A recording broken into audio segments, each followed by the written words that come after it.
my link name Indy. We can smoke. Indica. We can smoke indica.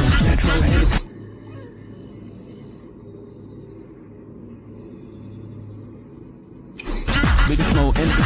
Follow my link name Indy. Ready to support her. I want everybody to receive her message. I want everybody to receive her story. Oh, a bug done landed on me. We are really outside, ain't we? Oh my gosh, bug done landed all on me. Make sure they don't get in my afro. But we are at beautiful settings. We have the wonderful Miss Warren. She's now known as Miss Warren. She will give you a backstory on that. And she is on the platform to tell her exclusive story to me. I'm honored. Thanks. You ain't talked to nobody else. No. She talked to nobody else. She wanted journalists to say, let that be a message to y'all, okay? Me. Only me. So, we are talking about the 16-year-old Canton boy that has murdered his father. He's being charged, and she wants to get her story out about it. She wants to tell her side, and this is the thing that, you know, I don't want to ramble on, but I did speak to somebody and was letting them know how it's a headline in the news with us. It's clickbait, okay? I'm the news. I know. It's clickbait. And they don't want to hear the other side of people that was involved with it, too. You can hear something crazy over, you know, headline. But nobody never want to talk to the people that's affected as well. You know, it's people that's affected. It's family members. It's babies that's affected. It's cousins. It's brothers. Nobody want to hear their side. They just want to write the story and go about their day. Okay? And that's where Journalist Shay come in, because we're going to talk. We're going to talk. We're going to tell the story, right? We're going to tell the story. Y'all heard her. We're going to tell the story. So, let's tell the people how you feeling today. Prior to the incident that happened the day of. How are you feeling? Today, right now? Right now. How are you feeling right now? Ready. You feeling ready? I'm feeling ready. Feeling good? That's amazing to feel that way. Prior to everything that happened, I felt scared. as you should. No, not that kind of scared. You felt scared. Explain to me why you felt scared. Let me first explain the type of scared. The type of scared. Okay, explain the type of scared you were. The type of scared where you can't let anybody know that you're afraid. Okay. Because somebody might check on you. Somebody might care. Yeah. And you can't have anybody care. Mm. So, when you smile at everybody, because that smile that you get from them, that's the smile that makes you to the next moment. And you can't be what you actually feel inside. Okay. That's the kind of scared that I felt. Is that I didn't know if ever I'd be able to smile for real. Mm. If the smiles that I was giving were going to be the only ones that I had anymore. Okay. And that makes sense. So, you had like a emotional still with the day and prior letting up. And I know a lot of people don't know your journey. They don't know what's going on. They don't know your journey. They don't know what you've been through. Mm-hmm. They don't know how you're going to overcome it. No, they really don't. I've been hearing a lot of that lately. Like, how are you going to do it? Yeah, because it was a tragedy. Yeah, it was very tragic to even, you know. So, first, let's get into how is your son? How is he? He calls about, it was supposed to be once a week, but I don't know how I was getting more phone calls, you know.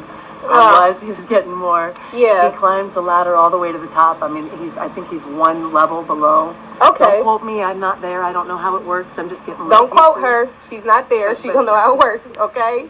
But I know how it works, close. people, but he's close to the top. He's getting a whole lot more phone calls. okay. And I learned last night he's only allowed to talk to people when he's with me. How did I learn that? Because my baby wanted to go swimming at Atwood Lake. So I sent her with the phone because she needed to hear her brother's voice. Oh. So I sent her with the phone, and the phone call A came brother-sisterly love right there. Oh, my goodness. Oh, no. That runs love. all the way deep. All of my guys. pictures are with these two together. And I have another one very recent. Bring it a little closer, sister. Look how beautiful. Look at this one. This one was only a couple of days before the 4th of July. Mm. That was before. These two. That was before what happened. And look at the, in case you guys didn't get to see it. We love to see it. Beautiful, beautiful kids. Oh, they're Beautiful. phenomenal. Yes, beautiful. Now, how is your son feeling? That's what he calls in his 10 minutes. He spends about 8 minutes making sure that we're good. What are you eating, Mama? Where are you guys And he's at? the one who's in the inside. You see how, like, you raised somebody good. He told me, he said, I'll tell you all about this when I'm there. He said, but I need your guys' smiles. I need you not crying. I need to make sure that you guys are good. Right. And that's what he spends about 8 minutes of To making sure that you guys are okay, even though he is the one who is behind. First Friday. Wow. I'd like to share that. Let's First talk about Friday, it. he's already arrested. He's already in juvie. And a friend comes to the house. Rewind. A phone call comes in from an old friend of my daughter who's not been allowed to have friends for about 6 years. Okay. She hasn't had friends since she had a neighbor. And Really? our neighbor's willing to be here too, but I couldn't stop off to pick them up. And it's a whole group of neighbors. Okay. The more the merrier. You know, I like talking to people, so that works. But this person called and said, can she come to First Friday? And I'd already spoken to her father, who was already given his love to our family, and said that they were going to go out that way. And I said yes. Yes. And of course I'm scared because, oh, you don't know, of course. We don't go to First Friday. We've lived here 17 years. We don't go to First Friday. Okay. And so she wants to go and do something a 13-year-old would want to do.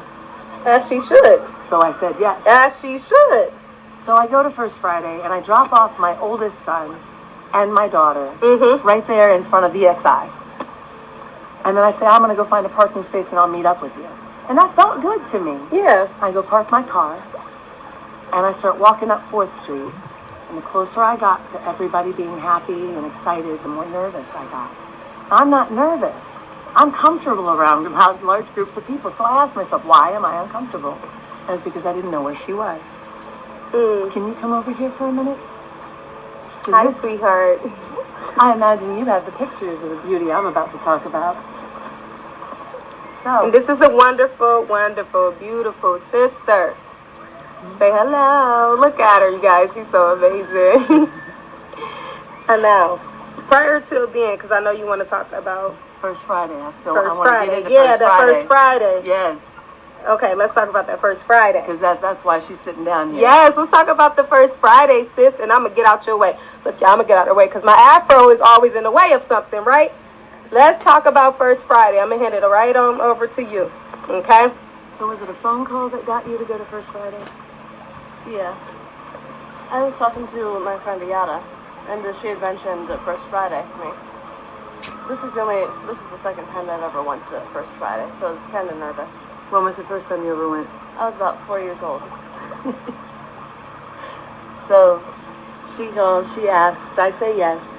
I drop you and your brother off, and then I drive down the road. But as I approached the community, I found this uncomfortable, and I recognized it was because I didn't know where you were. And so I walked away from the crowd, against the building, all the way to where I remember dropping them off at BXI. And I'm logical. So I tell myself, you're not being attacked. Nobody's yelling at you. She's safe. So the feelings, my body's just not believing me. Right. That's all that I'm going through. Anxiety attack. Yeah, So we're human. We all have that. So I go to VXI and I stand there and I'm like, okay, I'm scanning. I don't see her. So I'm getting more uncomfortable. I call my son and I tell him first, nothing is wrong. Yeah. I am perfectly safe, but my body does not believe me. Please come find me as soon as you can because I'm about to cry. And he calls to me and I can hear him, but I can't even look up. Right. And he comes and wraps his arms around me. Oh. And then he tells me something I really don't want to hear. I tell him I need to see my daughter. I tell him, look, this feels good, but it's not fixing what I'm going through. I need to know where she is right now, if possible. And he said, Mom, do you trust her? And I said, yes. He said, do you trust her friend? Yes. He said, then prove it. He said, give her an hour. Just 1 hour. It's nothing in reality. It's everything to her. Yeah. And she needs it. My gut is going, her dad just died. My gut is going, what's the community going to think about us being out here? There was all the emotions that you had that's what I after was the going incident. through. Yeah, I'm here at First Friday. My daughter's laughing and giggling somewhere. I don't know where she is. And I'm actually scared about how it's going to be seen that she's having a good time. And that's why I thought I've got to tell people that, look, if you are isolated, then your coping is to not be isolated. If this person is your everything, then your coping is to come out of the world and focus on that loss. People grieve differently. Okay, True. and I think a lot of people understand that people grieve differently. I think it probably was something in the mind deeper that you were thinking of her smiling. I mean, because like I said, a lot of people, they grieve. They still go on with life too. No, here's how I know that what I'm thinking was actual, was because if she's not allowed to laugh and play with her friends, and then suddenly she's allowed, that's a celebration, and she was celebrating. Her pictures that she has on her phone were signs of that celebration. They were glad that they were allowed to have something. See, she got to tell her friends that we had to tell you that we couldn't be around you anymore so that you would be safe. Because when you deal with somebody that I'm about to talk about, you recognize that they find out all of your favorite things and all of the scary things so that they can comfort you, and they find out all the things that you want in life so that they can be the one to give you all of the best parts and all the scariest parts, and that they can be the one to reveal what all those things mean so that they're the only person that you rely on. So that day, on the 4th of July, the most tragic moment I can think of happening besides what was being threatened to happen, which was the rest of us being killed. Yeah. And this is something that was said over a long period of time about a multitude of people. This isn't just us. This isn't just 6 years. This is a lot of people over time. My daughter's on the phone. She had left years ago in order to feel safe. And she's heard, "I'll kill you." She's heard, "I'll kill your mom." And she'll talk about that in a moment. But Out of his mouth. Yes, out of his mouth to her He ears, said that to even her. without me there.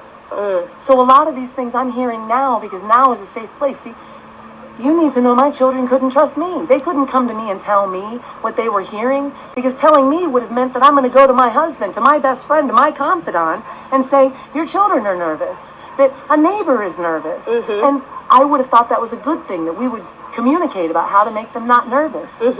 But that's not what would have happened. Yeah. And I wasn't safe to come to because I didn't know that's not what it would have happened. So they would go to each other, and that's why these pictures exist, and that's why all the pictures that you see of them are together, because they could trust each other. They both saw what was going on from a perspective I didn't have. So that day, first Friday, you realize for the first time that you're allowed to go and play with your friends. There's no repercussion. And how did that make you feel? Felt pretty good. I met with a old friend I hadn't seen in over 6 years. It was the last friend I had before we were completely cut off. Okay.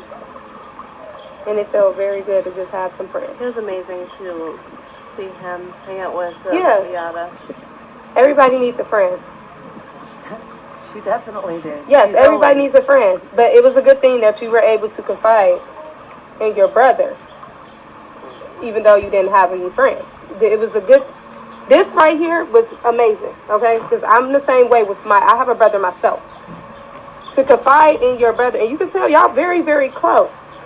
Very, very close. For you to confide in him was actually a good thing, even though you didn't have no friends. And I just want to tell you how wonderful that it was, that you was able to get that out, because it was some tragic going on. Some stuff that people didn't even understand was going on behind the closed doors. So I'm actually proud of you for talking to somebody, even though it led up to this event. First Friday. Yes. Nervous breakdown. Yeah. Keeping it together because my son's standing next to me now. Okay. I go to one of the pillars and I lean down the pillar because that way I'm covered. I can relax right here. Right. There's nobody around me. Nobody's even looking at me. I have no clue where she's at. 15 minutes has passed by. My son calls. Okay. It's like it's perfect timing. Like, yeah, you know, I'm feeling kind of hug myself. Yeah, yeah. And he calls me on the phone, and I get to tell him. I said, "Do you know where we are?" He said, "No, Mama, tell me." I said, "Your sister is at First Friday with y'all's friend Ayada and I don't know where she is, and it's okay. And he started laughing. Oh, goodness. Yes. Was that like a restriction? Oh, With living with him, that you couldn't have any friends? Yeah. He had a restriction to where you cannot have no friends at all. Step in, tell a piece. All right. And we have another one coming in. Introduce yourself. I'm over here. My name is Jeffrey. My channel is linked to her page, Ace Loud Pack, if you guys ever want to follow me. But no, they were not allowed to have friends. I've been coming to them since I've been 18 years old. And any friends that they gained over time were pushed away, are told not no good, or why would you want to have them as a friend for years. But that's all I would like to share right now in this moment. No, they were not allowed to have friends. And if he knew about any friends, he would push them away. How long was that going on? Was that the whole time you've known me, or was there a time change? I mean, did something in your that was observance? just a In my observance, there's always been people that you guys would try to reach out to since I was 18. But in this last 6 years, it's like he completely cut you off from everybody. Anybody So that he can get close or isolated come you in. from the world, Yeah. and the kids was not allowed to have any friends. In fact, that isolation was sealed. I threw a reggae festival at Legends Okay. in 2018, Okay. and it was by Ujima. I was showing everyone this everybody butter that I had sat down with my children and invented for a guy, Tracy and Stefano, I love you. They're a part of the Cleveland reggae family. I've been trying to reach out to you on and off for 6 years to let you know that I've been isolated. I know everybody knew me in the Cleveland reggae family, and that we were always there, and there were smiles and everything was wonderful. But after we left you, I was put in the dark. I was decrowned. I was isolated, and everything got really scary. I miss you. I love you all. Stefano, I made that mix for your hair when you came home to the United States and recognized that the sun just didn't shine the same here as it did from where you came from. So I learned about what would make that better for you here, and we came up with your Stefano's mix. We then changed it a little bit and came up with the everybody butter that everybody here loved.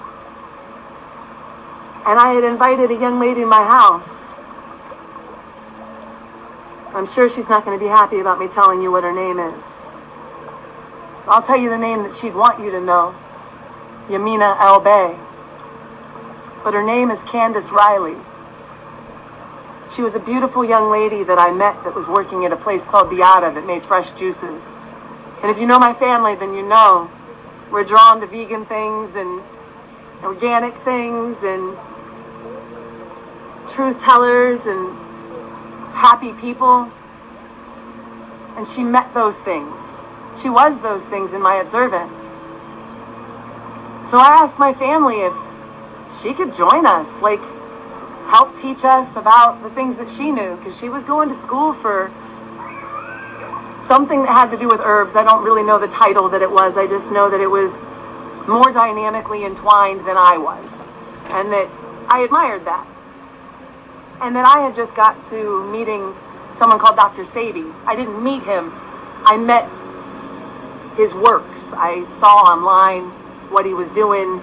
My husband at the time, Damon Dillard, was really researching it. And I got to try the product, and I lost a lot of weight. I was 218 pounds. But when the young lady came into our house and was a part of that reggae festival in 2018, there was a shift change. People talked about how beautiful she was, and apparently that drew his attention. My daughter, Destiny, left my house in 2018 after the festival. 2017, thank you, Allie. This is my other daughter. 2017, she left the house. And see, Damon had told me when we first met 17 years ago that he couldn't wait till it was just us. And when I went on the radio show telling everybody about Ujamaa and that we were having that concert, I remember quoting that.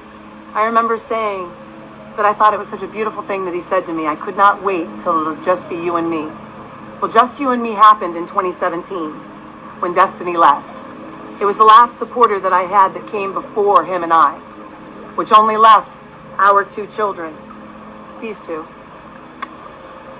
and my brother and sister that I had brought with me on this journey to help heal their history. And I failed, by the way. I was not able to heal their history. That's another story, another day. But that's all that was left. So after my daughter left, I got pushed down in front of the people that were at my house. A lady named Megan, Candace Riley, and my sister Stephanie Minigay. I was pushed down in the shower. I was told that I was no longer queen, that I was a liar. A whole lot of words that just don't need to come out of my mouth, because they didn't feel good when I heard them, so I definitely don't want them to come out again. But then he took her hand. Who was her? Yamina. Candy. She was Candy at the time. And I told her in that moment, I said, don't worry, he's not choosing you. It's not like that. And I was told to shut up. A relationship started building between the 2 of them, all the way to the point where the last 5 years, almost 6, there's a scrapbook. It's this thick. I keep asking for it to come back because it has all the memories that this lady has, because it was just the 4 of them. Their new mom that looked like them with long locks. Mine were all cut off. I know a lot of you remember me to have a lot of locks, a head full of locks. Those were made to come off my head. So he'd chosen his new woman. They looked like they belonged apart. If you've seen them out here in their $1 million worth of cars, oh my God, what beautiful looking people. They shined so bright. I told him, I said, I recognize that I never shined like that. I never gave you that look. He told me to be happy about the fact that my children were able to experience that, and that she gave them something I couldn't. She's a melanated woman, and she's beautiful. If you've ever met Candace Riley, she looks amazing. And she has information that is phenomenal. And trust me, I'm someone that wanted to hate her. She was sleeping with my husband in my house for the last 6 years. I wanted so much to hate her. And even right now, I can't. I can't. She locked up her hair. She showed her how to dress. I'm country. They're not. They're bougie. I didn't even know what bougie was. Their dad told me he was bougie, but when I met him, all he had was a trash bag, a twin-size bed, and a friend. That was it. But now he's got so many shoes, I gotta find who his friends are that have his size feet. Because they're all... Who has that many Puma? What is Puma? I think you're wearing Adidas. And Puma.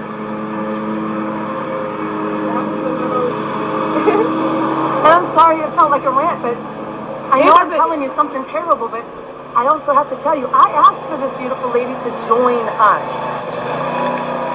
And she was wonderful until I was replaced.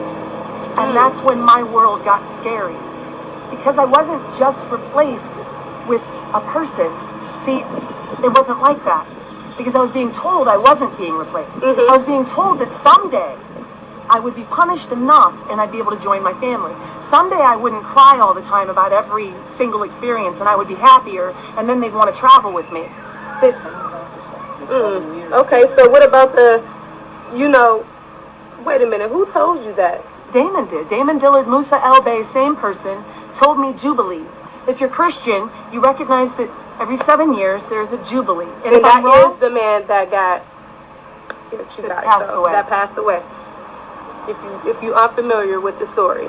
And I believed the story because on a 7-year mark, 7 years after we bought our house, 7 years after we had met, my house was being foreclosed on. The one I live in now, the one I've lived in for 17 years, was being foreclosed on. And I filed some paperwork.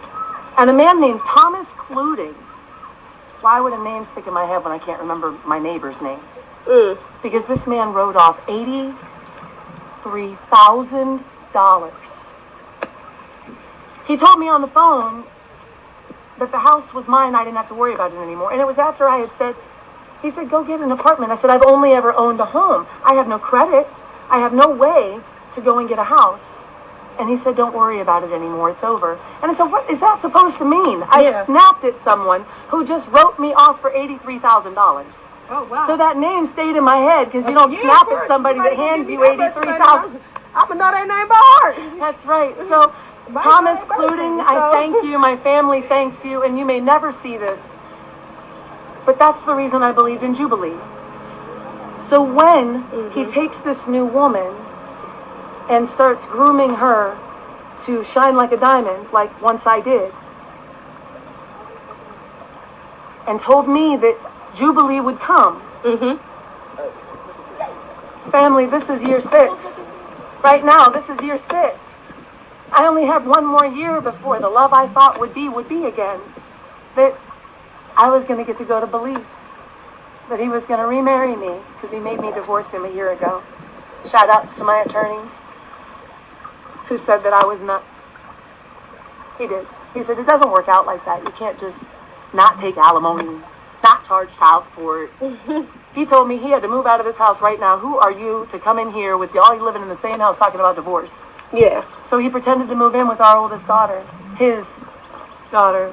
She was a gift to me from another woman. And truly a gift. Lex is phenomenal. Oh my goodness gracious, if ever there were a lady.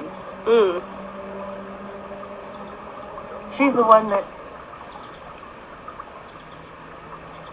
these guys were able to talk to. Just little things that help them to navigate and recognize that I was asleep. Right. The love was real, but my sight was off. Can I tell you when my sight stopped being off? Yes. Because I think that a jump is okay in this case. Of course. I woke up on June 21st, 2023. This little girl turned 13. I see, in my family, with Damon Dillard, 13 is a big year. He told me that if I didn't get my act right, that's not what he said. He said, if you don't get your fucking shit right, by the time my son turns 13, I'm leaving your ass. Well, he left me before he turned 13 because old girl, damn it, I'm telling you. She was in the house. She was in the house, and not just in the house, but shining like a diamond. Yeah. You can't shine like that in front of somebody who's already disinterested in the person they're with and not expect So he shit did change. that, but he dimmed your light to make her light shine. Facts.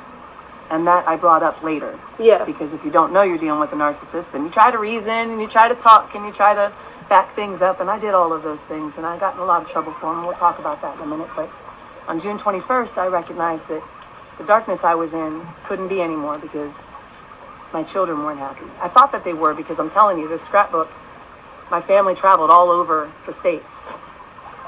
Damon Dillard, Candace Riley, my son Damon Dillard, and Jeana Dillard. They traveled everywhere. Oh my God, they went to places I didn't even know could be that beautiful. And they sent back pictures constantly. Pictures I didn't look at. Yeah. I couldn't. Because then I'd act up. I'd cry. I'd be upset. Because this young lady's getting to watch her eyes light up as she gets to see a dolphin all really up next to her. And I want to see that light. I love dolphins. But I want to see her light when she sees a dolphin. Right. And this young lady who doesn't have any children, she got to see all that. And it hurt. It hurt. It had to hurt as a mother. Yeah, it hurt real deep. Yes. So on June 21st, I'm hustling. If you guys know me out here now, this person, the last 2 years, 300 to 500 miles a day, 16-hour days. I know you guys know me. I know you've seen me. I'm the only one that's actually smiling all the time, no matter what y'all are going through. Because I needed your smile. And some of you I thanked already because your smiles were the only ones I was getting and I needed them. I needed them and you gave them to me. All of you did, and I thank you. But on June 21st, they had a whole day planned for her. Damon and Candy, or Musa and Yamina, depends on who you know them by. But they had a whole day planned for her. They had stayed in town, they said, so that I could share the day with her. But then, that's gaslighting. That's to see how I'll respond. Okay. Same as this day. So I've relaxed now. I've learned my lessons. I know how to be cool. So I wait to see what they're going to do. And they said they're going to take her out, manicure, pedicure, hair done, go shopping for an outfit, and then what was the grand prize? The grand prize is we were going to go and see an En Vogue concert. It was a deciding En Vogue concert. It was TLC, En Vogue, and Shaggy. Oh, them was some acts right there. Uh-huh. Well worth a day. And playing on her birthday. I mean, an amazing set. Here in Ohio. Yeah, so close, too. That would have been amazing. For Now, you. I'm not allowed to go. That's outright. That's not even a question. If I ask... Were you allowed to do any activities? No. You weren't allowed to do nothing. He would tell me that I can go somewhere, but then he'd call and find out where I am and get me back to work because they want money. I paid for the house, the food, I didn't pay for all of the trips, but I contributed to every trip. Okay. Every trip. And if Did you go to any of them trips? None. You were not allowed to go on any of them trips? No. Even though you paid? Yes. Okay. No, I was not allowed. And if I asked, or if the children asked for me, then I would be punished for that. And when I say punished, I mean paddled. I mean whooped with a belt. I mean terrorized. And it's not just me. I'm not the only one. There's many. And there's a whole lot of names that are going to come forward. My brother was beat so bad that he ended up in other places because I couldn't watch him heal. And this is before this 6 years. So. And how long you been with him? 17 years. You've been with him for 17 Yes. years. And 1 how year long was divorce. the abuse going on? 6. For 6 me. years. 6 for you. For me. Okay. You've been with him 17 see- and it's been 6. Okay. Allie, are you there? 6 years. Yes, I'm here. I thank you, baby, for being through all of this. The person on the phone, may I say your whole name? 1 second, I'm actually going to step outside. Okay. And that is your other daughter. I have 7 total children. Oh. Yes. Okay. And only one of them was a gift 7 total children. from someone else. Okay. Sorry about that. It's a little loud in the office today.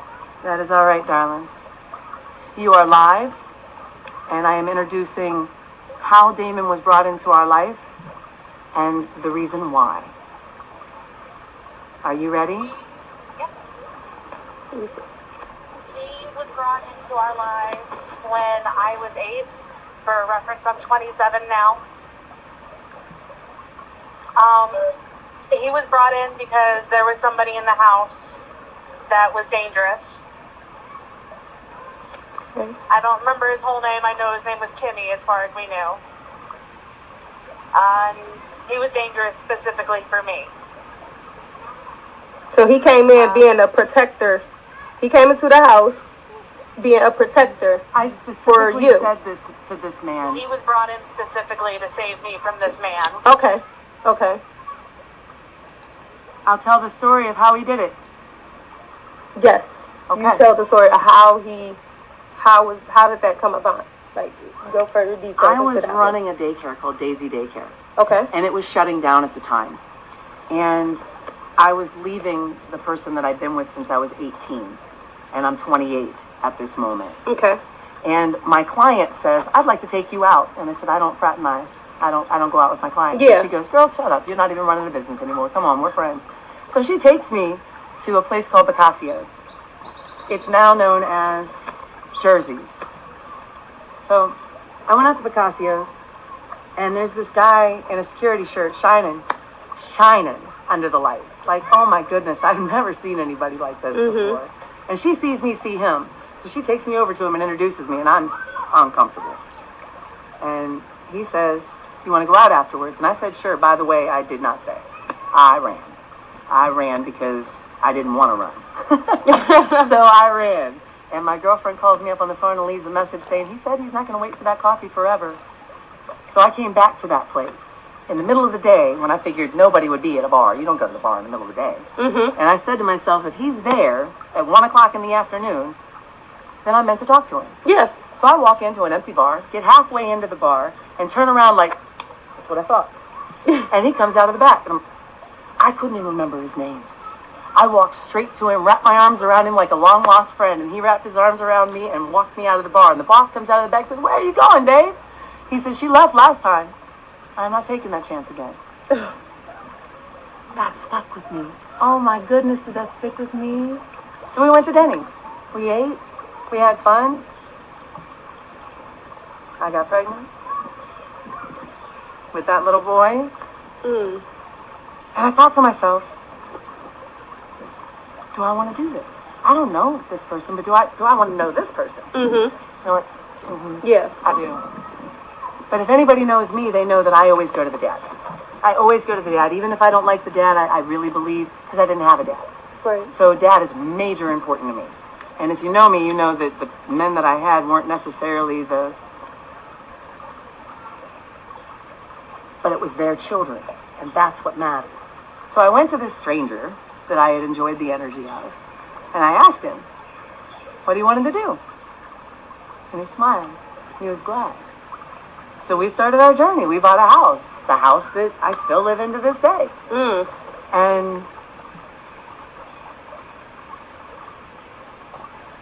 that was beautiful. But before we bought the house, the reason that I truly trusted this man was because my daughter just told you, a guy was at our house. We used to game. So my previous marriage, the end of it, we all have that knowledge. But I'm friendly. We're still in the same space, just like this one. Yeah.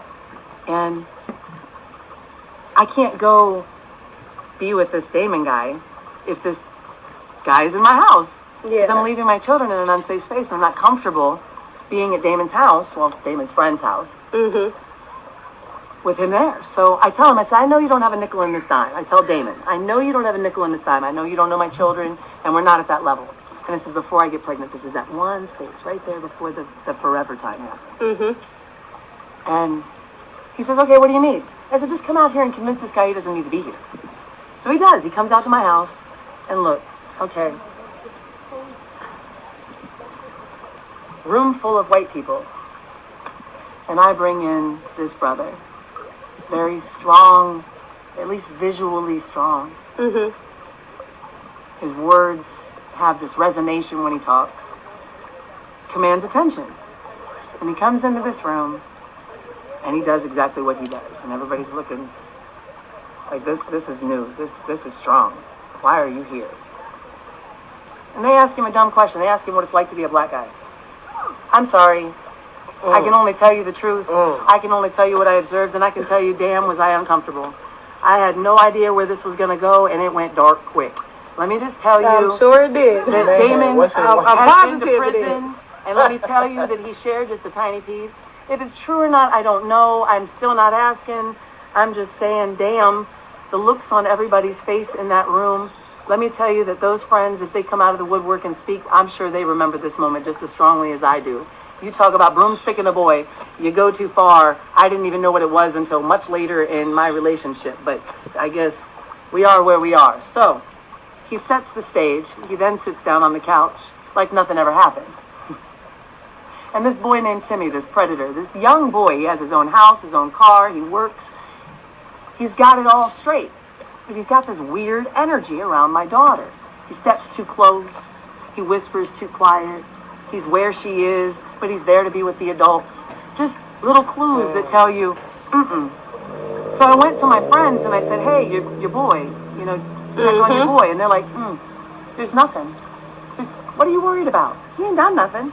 I said, you don't have to do something before I say no. If I see a certain kind of way when you walk, certain kind of way when you talk. Yeah. It's my job to stop it in that place. So that's what I thought I was doing. But I was being ignored. So you don't have a nickel in that dime, Damon. I need your help. Is here. He sits down on the couch. And this boy sits at his feet. Who sits like a puppy dog at some grown man's feet? But he did. And I'm glad.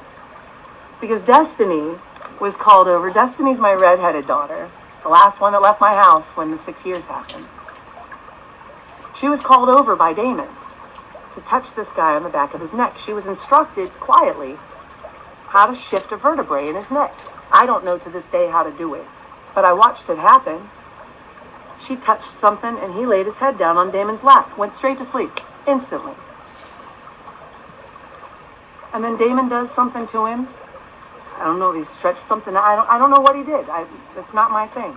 And this is the dude the that predator. y'all wanted out the house. Okay. So he does this in front of everybody and nobody sees it. He just lays his head down on his lap. Nobody even notices it. But I did, because I was sitting next to him. My daughter did, because she's the one that was instructed to do it. Stood him up. Walked him outside. I went to the window and looked, and they said a few things. Later I was told that if this 6-year-old girl did this to you, is there anything else in this house that you should come back for? That's what Damon tells me he said to this boy. He never came back. This man never came back to my house. And Damon stayed.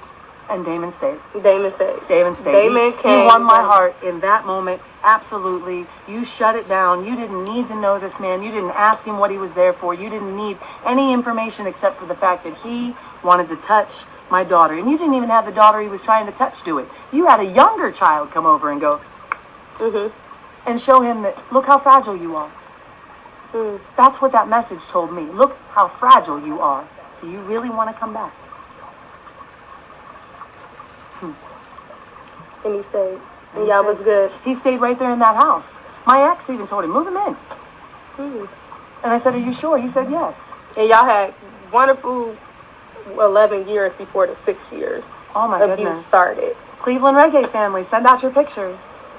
You called me queen. I'd never been called anything like that. I wouldn't call a name like that on me. I didn't even know my culture came with titles like that. And you showed me so much reverence and so much love. I felt powerful. When I opened up Ujamaa, it meant the community, and I addressed the community, and I loved the community, and I felt the love from it. One moment. Sis, her son is Yes. in jail. He does have, Respect. But I don't think they're I'll hearing give you information. The neighbor is talking about the fact, the youth that I was given the gift of, may I share that? You can share whatever you want to share. But it's his story. I want to make sure I share Go his ahead. piece. Of course. This young man came to me while I was teaching my son Damon Dillard, how to read, because they're homeschooled. So I was teaching my son Damon Dillard how to read, and this young man informs me that he doesn't know how to read. And I'm like, all right, that is a cool challenge to teach a little boy and an 18-year-old without irritating either one of them and keeping them both engaged. I'm like, I think I'm down for this challenge. So I pulled out whiteboards and blackboards and I started, give me the sounds. Don't show each other. Give me the sounds you hear and then we'll break those out. And then it was who could give me the sounds faster. See, there's no wrong. You're both right, no matter what you give me. And you get to tell me why you're right. How did you hear that sound? And it worked. It worked. It had them both coming back and challenging each other. And getting excited when one another would get it. Yeah. Facts. But that story flipped on itself like every other story. I was asked if I was out there, if the abuse was before. And it wasn't for me. See, for me, I was given that title. I was shining, just like the people that have met Candace Riley. As beautiful as you see her out here, that beauty is put on her. I met a little girl who was growing into herself, and she no doubt would have grown into a beautiful woman all on her own. That's a fact. But that's not the world we're in. And she came. And what year was y'all together? How long was y'all together before she was brought into the home? 11 years. After 11 years, Yeah. the 11-year mark? Okay. Yes. She came in, it literally, her coming in, shout outs to you, Rook. I love you and I didn't ask permission to say your name. But you thinking that woman was beautiful, you thinking that Candace Riley was so pretty, and you sharing with your close brother, Damon, how beautiful you thought she was. You are not to blame, but that's when I noticed that he also found interest. I'm not saying it was because you said it. I'm just saying that sometimes beauty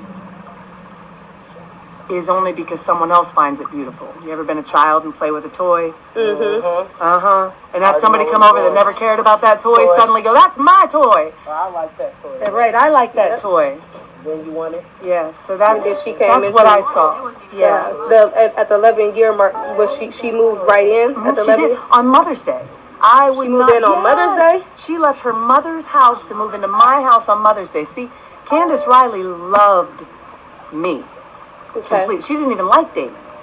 That's the thing. I asked her to come. He didn't want her to come. He even said outward, no. The answer is no. You already have. You collected too many people as it is.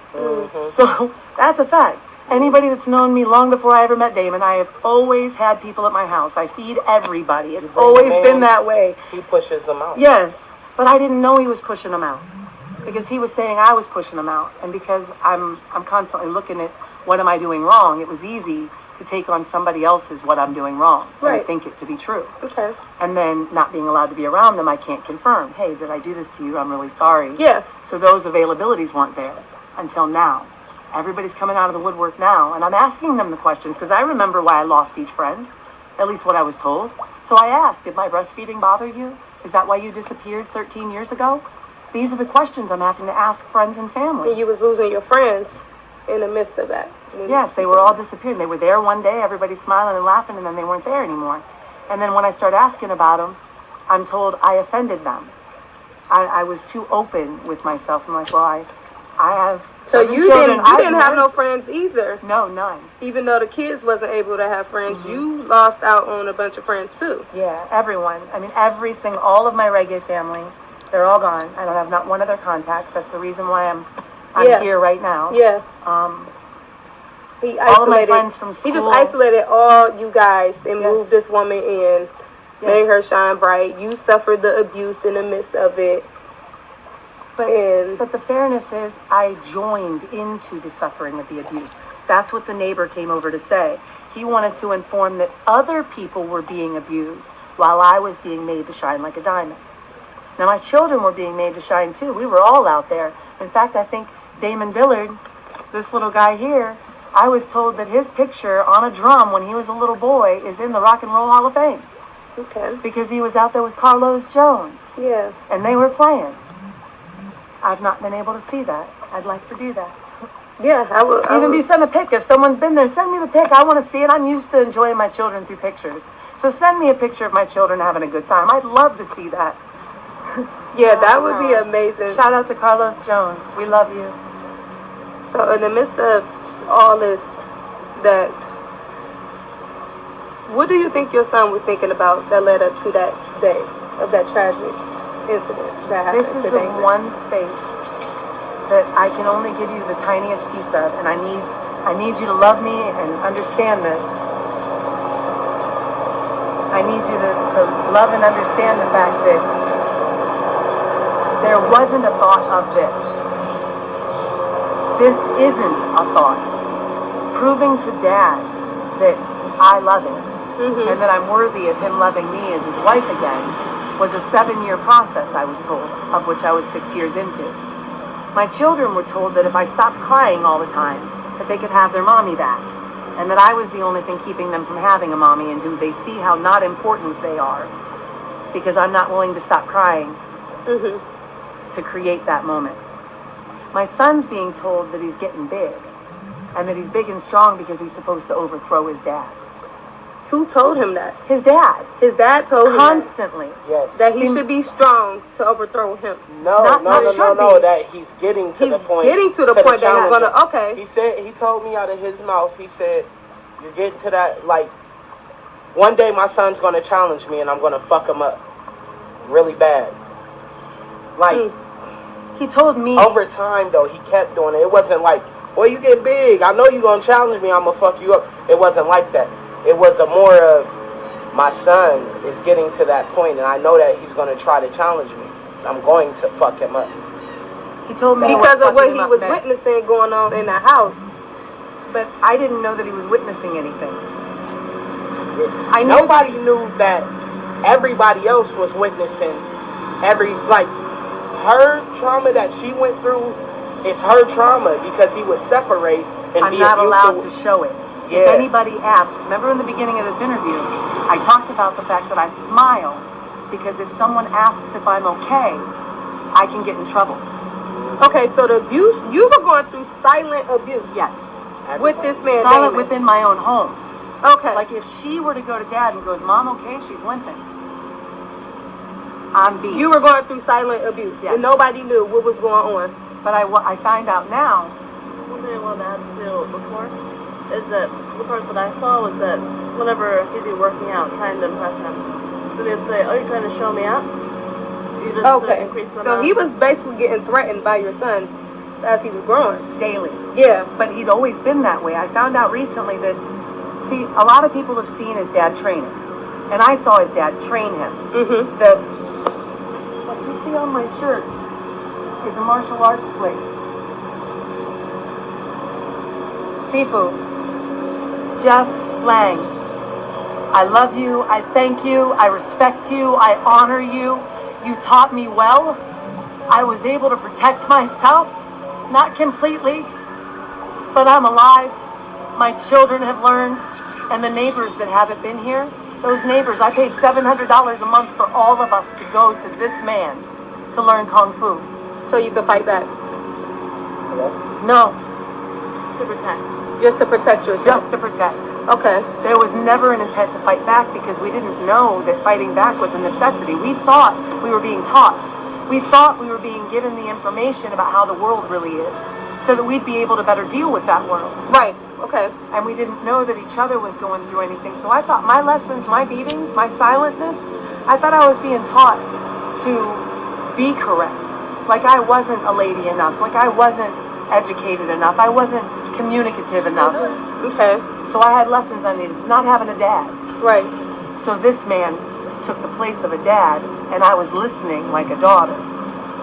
But I listened too much because I was starting to believe that there was something wrong with me that needed punished instead of recognizing that I'm just being tortured. Mm-hmm. But the 21st, the day it all ended. The day it all ended. This little girl got into my car with a date set. Beautiful date set for her birthday, the whole day planned. Y'all heard it if you were here a minute ago. Manicure, pedicure, hair done, new outfit, and then a huge concert with TLC and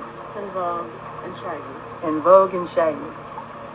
But she gets into my car that morning, and I'm hustling because I know I want to send some money. The 13th birthday, that's important. So I want to send some money. So I start my work early. And this the day of it all happening. This is the 21st of June. Okay. This is the day I woke up. Oh, okay, okay. So she jumps into my car. It's 10:30 in the a.m. And I ask her, so what are you doing in my car? No, you got your whole day planned. Mm-hmm. And she says, nobody's up yet. And I want to hang out with you. It's like, cool. So because I didn't think I was going to get to see her that day. Yeah. So we take off. And I run in order. And I guess my sister was supposed to be at work. And I'm the one who takes my brother to work, my sister to work. I pick everybody up. Even Candace Riley's mom, when she needs something, I'm there. I'm the one. I'm the taxi. And it's cool. So I get this order for like over $60. I'm like, that's almost a grocery bill. I have to pay all the bills. So getting $63 on a single order, that's worth it. So I go, yes. And we head off to Walmart on 62. I get to Walmart on 62 where my sister calls me on the phone and says, sis, where you at? And I said, I'm going to be gone for about an hour and a half. I got the $63 order. She's like, I'm supposed to be at work at 11. And my stomach drops. Because I'm the taxi. And I'm more than the time away from her to get her to work than what's necessary. And the only other resources she has is Musa and Yamina or Damon and Candace Riley. So I know I can't get there, so I immediately say, can you ask them for a ride? And can you please call me right back and let me know if you got that ride? So I'm waiting for my order to come in the car. She says yes and hangs up the phone. I get the order into the car, and I start heading back to the house to get her. And I get back there, and it's like 11:05, and she's not there. So I'm like, yes, cool. They took her to work. But then nobody answers the phone. I keep calling all day. I keep calling her dad. I keep calling her dad's girlfriend. Multiple phones. I stop off at restaurants and I call from those phones because my daughter has a big date. A date that I know takes time. And nails, hair, these things take time. My son has... This time it was about, I don't know, 3 o'clock, and it was set to be at 7. Note that this concert's in Cuyahoga Falls. Certainly not enough time to get my nails done, go shopping. So, by the time they answer the phone, like she said, it's about 3, 4 o'clock. And he answers the phone, Damon Dillard, Musa Elbey. He answers the phone, happy. He says, hey. And I recognize with that excitement, something ain't right. My son asked me up to this point, Mom, why are you nervous? And I said, because it's her day. And I think I'm being set up. And he said, I feel it. And I get a little nervous because I just shared something that could get me in trouble. Like oh no, I have no idea where that just went. So I'm trying to just ignore that I even said that so that maybe it doesn't come back. Maybe he forgets I even said anything. Mm-hmm. So this 3, 4 o'clock time comes up and he answers the phone, hey, what's going on? And I'm like, been trying to get a hold of you today. You know, I wondered where you were. I was trying to drop her off. I know you guys have a big date. And I'm wondering if you even have enough time to get there. Is everything okay? No, I canceled everything.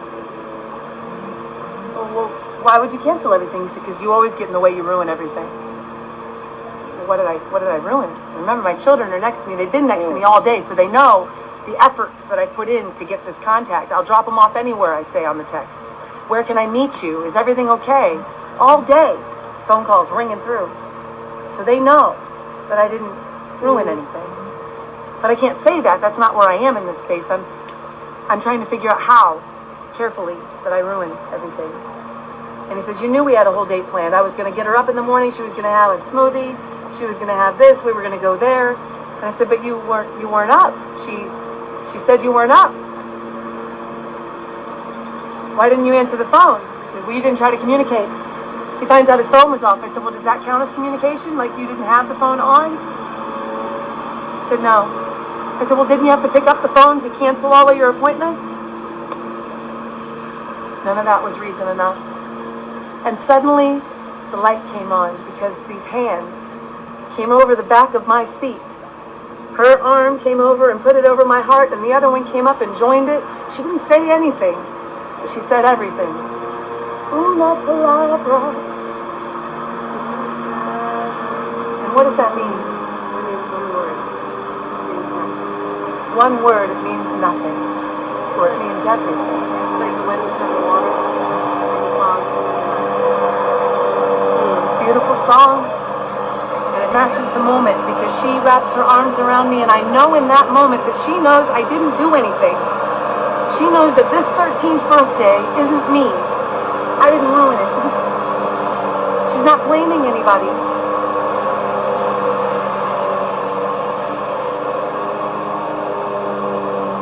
But I woke up. I recognized in that moment that Yamina, your birthday was in May. I don't remember where you went because I stopped looking because it hurt my heart. It was Colorado. They went to Colorado, she said. You took the children, of course. That's where my happiness comes from.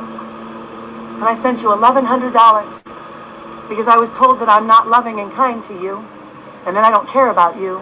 And that if I care about you, then maybe I can have a birthday. I haven't had one in a really long time. And then finally I'd be allowed to have one. My birthday is June 28th, 1 week after my daughter's birthday on June 21st. And I recognized on June 21st that $1,100 didn't make any difference because if you're going to take her birthday and say it's my fault, I certainly lost my birthday again. Fuck my birthday. I love my daughter. And my daughter lost a promise from her dad and his girlfriend for a reason that was made up and they know it. A reason that was made to make my daughter say that she was mad at me because I was told that if my children said that they didn't care about me anymore, he could kill me. That he could kill me, and my sister Stephanie Minigay knew my social security number, my birthday, even my facial identity on my phone has accepted her face. That I could disappear and no one would know. That all he needed was for my children to say it's okay. And because of my children, I'm alive. Because of my son, I'm loved. It's all right. Take your time.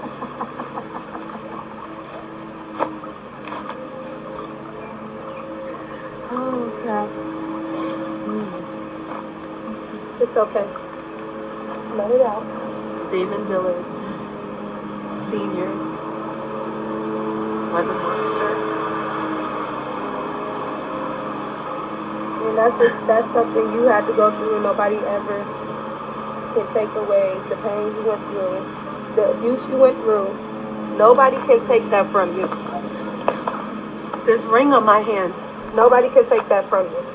do you know why I have this? I'd love to share it. And you're allowed to cry. Of course you can share it.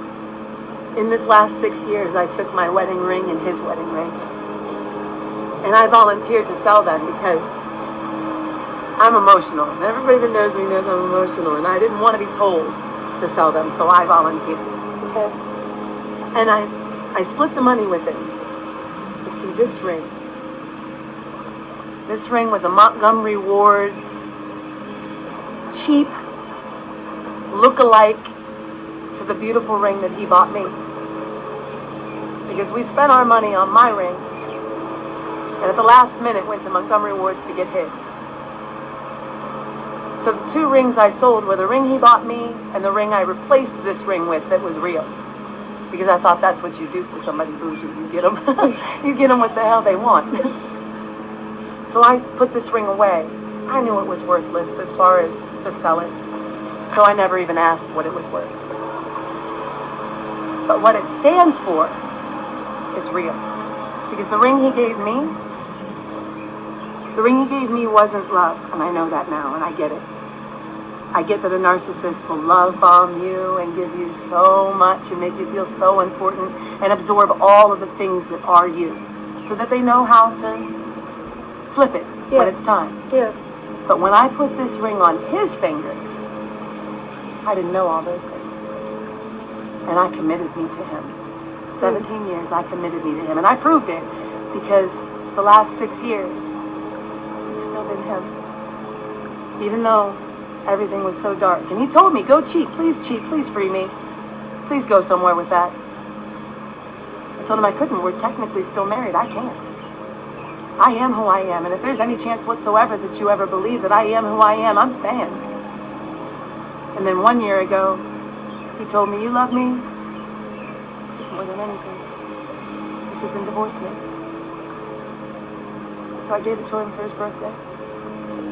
I hired the attorney. I had the conversations. I made the deals. I wrote off every penny that I could ever receive and that I was entitled to. Because I still thought that this meant something. And that this was me showing that I knew that it did. That I trusted him to still keep his word, to be a good father, and to take care of me like we had promised. But that being married didn't keep that promise. That was an energy thing between the two of us, and he had me convinced that that was real. So when I put this ring on his finger, that promise was real. So this ring still exists. And see, I believe that we hand things like this down to our children, and that they have value to them to pass on to other people. Now, I'm giving my children something that has no living value here.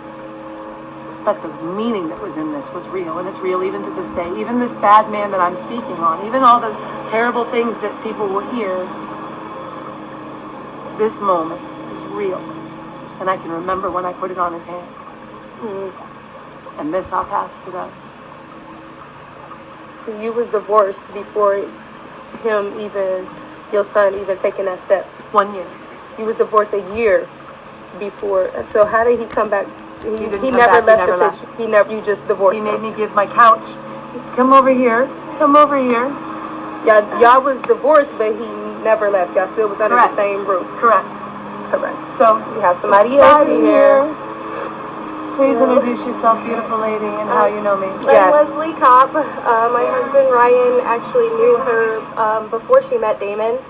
And when we got together, he brought me to both of them. And we formed a really strong friendship with the two of them. And then she ended up pushing us away these last couple of years, and we just found out that it was for our own safety and for her safety. They were a resource to me, a true and genuine resource to me. So the last time I really got to see them was when I gave them my couch. Why did I give them my couch was brand new. Mm-hmm. But it was the 6 years he had chose this other person, and he told me that if he was going to stay in this house and continue to raise these children like we committed to do, he said, you fuck with me, you stuck with me. Mm-hmm. Those are his words. You fuck with me, you stuck with me. And I'm like, okay, I respect that. Two people make a baby, they're committed to that baby through the rest of its life, regardless of how you feel about each other. Okay, Yeah. I'm for it. I didn't think that meant a woman in my living room, but okay. So we had a family bed, they said. That's how they got it in the house in the first place. They said, let's have a family bed. Let's get rid of the couches, put in 2 king-size beds in the living room, put in a huge, what is it called? A projector and a screen. Believe it or not, that stuff's really cheap, by the way. But it looks good. I just now learned that. So Yeah, I mean, really, who needs the movie theater? Who needs a reclining chair? I was like, wait a minute, I gotta invest in a projector. So I just now learned that. Yeah, like $50-some, and you've got, Yeah. shoot. Yeah. So that's going on, and now there's these 2 big beds, and by the way, it was a family bed. I was even allowed in it for like the first 2 weeks. You wasn't allowed in it? I was Oh, you for was? like 2 weeks. After 2 weeks, you wasn't allowed? Yeah, he kicked me out of the bed. He told me that I'm not family. He said that I'm a whore, and This during the 6 years? This is the beginning. This is the very beginning. Of This the is 6 me years. giving my Okay. couch Okay. to her. This bed gets brought in. This woman she's got her own room. Right, okay. Amina has her own room. I gave her her own room.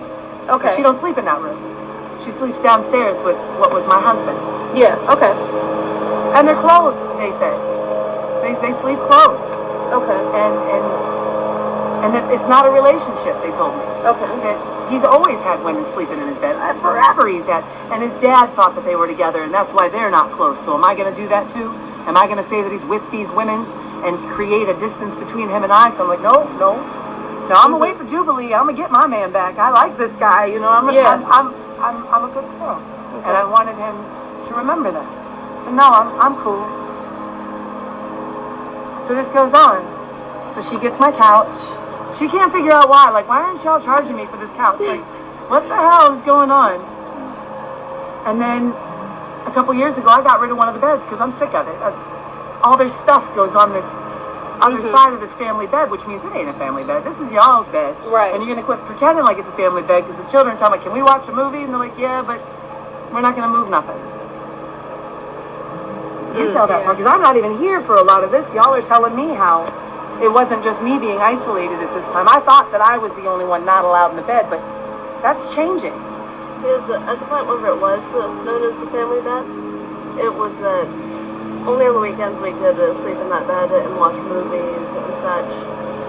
And then eventually it would cut down to, you can do it this week, or the next week you cannot. Then they started piling stuff on the bed and said that you weren't allowed to sleep on that bed anymore. But it was evident that they weren't welcome. Now, there was a chair in the room, too. So it sounds as if he had a lot of house rules, too, for everybody. They were actually written on the walls. He had house rules written on the wall? Yeah, they're everywhere. We'll get to that one in a second. There's one before you go into their bedroom. It's called the 3 gates. Is it true what's about to come out of your mouth? Is it necessary? And is it hurtful? And is it hurtful? Now, if the information you're about to share passes through those 3 gates, you can share it. But if it doesn't, shut the fuck up. Then what's his rule? That was one of the many rules. One of the many? Many rules. You had your hand on you. No, I'm playing.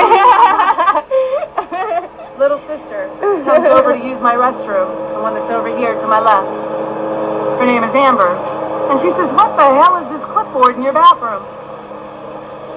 Well, you know when you go to McDonald's and you work there and you have to sign into the bathroom that you cleaned it and you have to date and time it? Anybody ever work at a job like that? Yeah, I know exactly what you're talking about. Well, I got one in my bathroom. You had a time? It's there right now. It's still up on the wall because I forgot to take When it down. when anybody went to the bathroom, you had to sign and date it? No, my brother and my sister were slaves before me. Before me, my brother and sister had given every penny to Musa El Bey and to Yamina El Bey, or Candace Riley and Damon Dillard, all of their paychecks. My brother's Social Security money. Even when he ran away from home for 3 years, this was his friend. He ran away from home for 3 years, and they collected. No, they collected his check. They had other people call the bank and say things like, "I'm Donald Minigay, and I'm calling in to transfer all of my money over to this bank account." And you can't deny these things, because how are you going to explain all this money coming from my brother's bank account in 100% form every time, every month? And Brady Marsland, you were the one that called in to make it happen. Let's talk about that. Let's start talking about truth. Let's start revealing the fact that these people have been fraudulently behaving for 6 years. This $1 million worth of cars while I'm driving a truck that breaks down on the highway, while the lug nuts on my car are being loosened constantly and nobody in the community knows who's doing it. I still don't know to this day. How many times was I almost killed by the lug nuts on my car? One tire, multiple tires. She sold me a car, and that very night, all the lug nuts were loosened. And why did they know that it wasn't them? Because her husband works on cars and just replaced my tires. So who loosened the lug nut? That's a good question. We still don't know. It happened 3 more times. Yes, it did. After that. So your lug nuts kept getting loose on your car? Yes. Only her car. Only mine. There's $1 million worth of car in my driveway, just mine. And enough that I can't tell you who it is, but I can tell you that when somebody says, "You don't think it's me, do you?" Doesn't that make you think it's them? Even if you didn't think it's them? The only person who said, "You don't think it's me, do you?" was Damon Leon Dillard, Musa El Bey. He was the only person that ever said anything about my lug nuts. Did he do it? I don't know. I never saw him. Did he do it? I don't know. My neighbors didn't see him on camera. But you know what? I bet you they wouldn't be looking for somebody that lives at the house. Just an observation.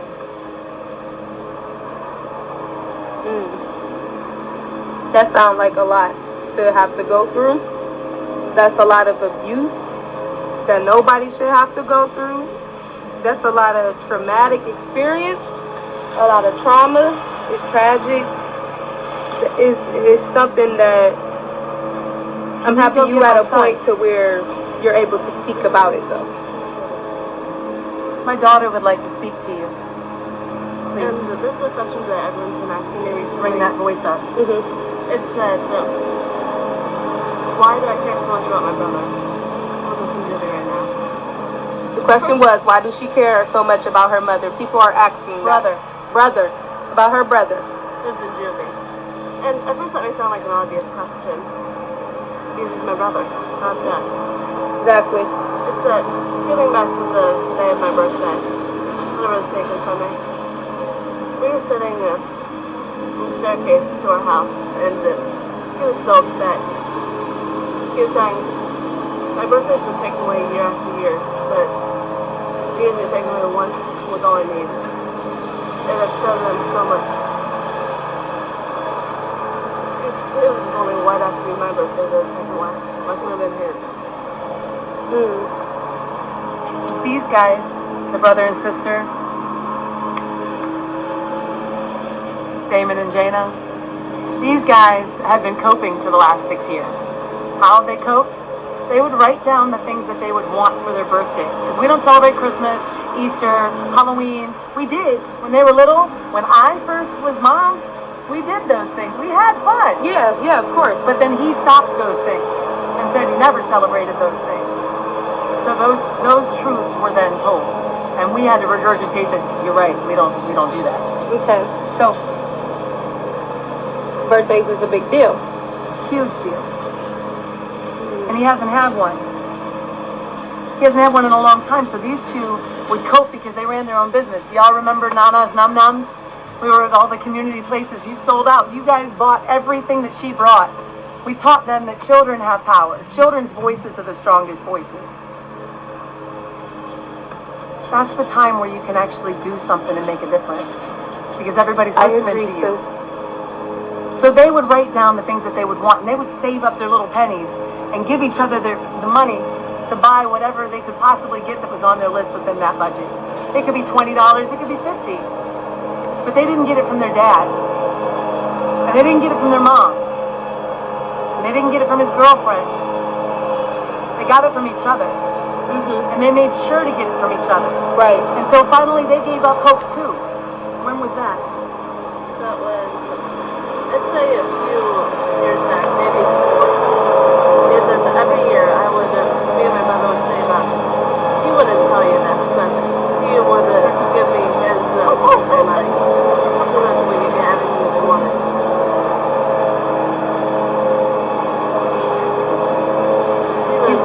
He loved video games. He was allowed to play video games. He was good at video games. Him and his dad would play. Oh, I didn't know. And then one day the video games were all taken. He was made to break them. He was made to sell them. There was still a warranty on his Xbox and all of the games when it was sold for $100 at a pawn shop in downtown Canton. In front of him, just to hurt him. I bought him all of the airsoft and he was made to throw it in the fire because you're a little black boy. You try to get yourself killed, your mom's a white girl. She don't know what kind of dangers you face. So they had no toys. There was nothing. Ever since I was like 5 years old, I've not had a toy since. You haven't had a toy since 5 years old? I wouldn't say so. Now you'll see pictures. Like I told you, his girlfriend took a scrapbook. It was the last thing she took out of the house. And she told me, "Good luck cleaning this up, cunt." Those were her last words to me. As my brother and my sister took their paychecks down the driveway to continue to give to a woman who's going to continue to try to get herself out of debt that she got herself into with someone else's husband. And that's the whole truth as far as that goes. The children didn't lose their inheritance. They lost debt. And Candy, good luck cleaning up your mess, honey, because Damon Dillard's name was not on any of those cars. It's yours and your mom's. And that's gotta suck. And I'm sorry for you. I'm even more sorry for your mom. Y'all didn't know what you got into, and I didn't know what you got into to even give you a warning.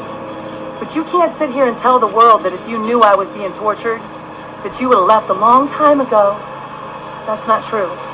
You can't turn up the music while people get beat and pretend you didn't know. That doesn't work. She was aware of the fact you were getting beat. She was more than aware. She would take my children to the grocery store and stay in contact with him on the phone while he raped me. Now, I would not say that in front of my daughter, except for I wrote in my books. I wrote a diary because I needed something to outlet. Yeah. And she ran across one because she draws. So she grabbed out one of my notebooks, and she hears that I'm raped. And she doesn't tell me. She puts away the book like she never saw it. She reveals to me after all of this that she's known. She knew, yeah. You were aware. She walked in on me before her birthday. Now, she didn't see the episode. Yeah. She seen me come out of my bathroom in my bedroom without my clothes on. And I saw a beautiful young lady with a head wrap on her head, and I thought that it was my ex's girlfriend. So I dipped back into the bathroom like, your girlfriend's in here. Yeah. Because he's in there with me. And then he comes up out of the bathroom, and it's her. Oh, okay. And he hugs her, and he sends her on her way. But the question in her head is, why is my dad, who's not with my mom, in this bathroom with my naked mom? So she takes that question to her brother. And that was a couple days before your birthday? I'd say a day or two. Well, that same day or two, I was taken downstairs to the basement the day before her birthday and beat while they're cooking in the kitchen. And that's the day, you mean, even if we didn't pretend like the last 6 years of beatings happened, let's pretend for just a moment none of that happened. The day before her birthday, I'm being beat in the basement while y'all are in the kitchen and you turn up the music. I heard it. I heard it, and Damon did too.